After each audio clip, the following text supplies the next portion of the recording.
അപ്പോൾ ഞാനിപ്പോൾ ജസ്റ്റ് ഒരു മുരുകൻ്റെ അമ്പലം വരെ പോകാൻ പോവാണ്. നമുക്കെന്തായാലും പോയി നോക്കാം ഗൈസ്. സമയം കുറച്ച് ഇരുട്ടിയിട്ടുണ്ട്, എന്നാലും കുഴപ്പമില്ല, നമുക്ക് പെട്ടെന്ന് പോയിട്ട് വരാം.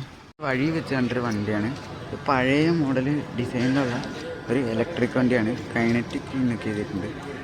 ഈ വണ്ടിയുടെ പേര് ഈ ലൂണാന്നാന്ന് തോന്നുന്നു. കൊള്ളാം ഗൈസ്. എൻ്റെ ഇപ്പോൾ പോണ വഴിയുണ്ടോ. ഇവിടെ അടുത്ത് തന്നെ വേറൊരു അമ്പലമുണ്ട്, അവിടെ നമുക്ക് വേറെ ദിവസം പോകാം. എടപ്പള്ളി റെയിൽവേ സ്റ്റേഷൻ വരെ വേണം അങ്ങോട്ട് പോകാൻ. അങ്ങനെ നമ്മളിതിപ്പം റെയിൽവേ ക്രോസ് ചെയ്തിട്ടുണ്ട്. ഈ കാണുന്നതാണ് അമ്പലം. നമുക്ക് എന്തായാലും അങ്ങോട്ട് പോകാം. ഈ അമ്പലത്തിൻ്റെ ഫ്രണ്ടിലെ ആർച്ചിൻ്റെ ഒക്കെ പണി നടന്നുകൊണ്ടിരിക്കുന്നതാണ്. ഇതാണ് അമ്പലം, നമുക്ക് എന്തായാലും അങ്ങോട്ട് കയറാം. ഞാൻ എന്തായാലും തൊഴുതിട്ട് വരാവേ. അങ്ങനെ വെച്ചാൽ ഞാനിപ്പോൾ തൊഴുതിട്ട് ഇറങ്ങിയിട്ടുണ്ട്. ഇതാണ് ഈ ഒരു അമ്പലത്തിൻ്റെ സൈഡ് എന്നൊക്കെ പറയുന്നത്. നല്ല രസമുണ്ട്, ഒരു പ്രത്യേക രീതിയിലായിട്ട് പണിതേക്കുന്നത്. നല്ല ഭംഗിയുണ്ട് കാണാൻ. ഇപ്പോൾ സൈഡൊക്കെ ഉണ്ട് ലൈറ്റൊക്കെ ആയിട്ട്. എന്നാണ് അമ്പലത്തിൻ്റെ പുറകുവശം എന്ന് പറയുന്നത്. അങ്ങനെ ഞാൻ തിരിച്ചു വന്നു. അപ്പോൾ പുതിയൊരു വീഡിയോ ആയിട്ട് കാണുന്നവരെല്ലാവർക്കും ഗുഡ് ബൈ.